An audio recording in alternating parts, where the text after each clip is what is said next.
Ilan nga to lahat, bro? 14. 14. So dalawa na lang kulang, pero tinong mabigat na, nagkakamasal na tayo. Grabe, ang dami. Ito na tayo ulit sa Pelican Lake. Ito, naka-pickerel rig tayo.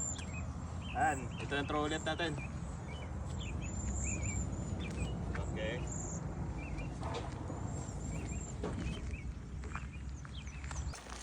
First cut. First catch, nice. Walay. Wow. Yeah.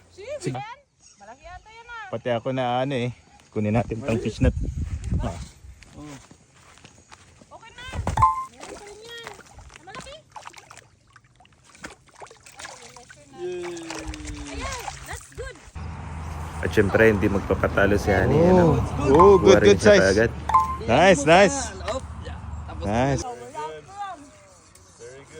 At aba, ako rin pala. Makakuha rin pala ako. Ay, nakakuha din sa kulang. There you go. And guys, lalagyan na natin sa chain yung mga nahuli naming lahat. Oh, di ba? Ganda sa Canada, guys, oh. Oh. Yan, makasama ko si Brenton, si Honey, o si Aldric. Yan. Ilang oras tayo nandito? Ilang oras na tayo? Ng 5:30 PM sa Morden, tapos dating dito ng 1 hour 30 minutes. 7:30. 7:30, oh. Tapos 5 minutes, si Brenton nakakuha agad ng isda. Oh, di ba? So sunod-sunod na sila, tapos si Aldric sumunod, tapos si Honey. Ang dami. At syempre, hindi mawawala ang groupie. Hindi lang puro selfie.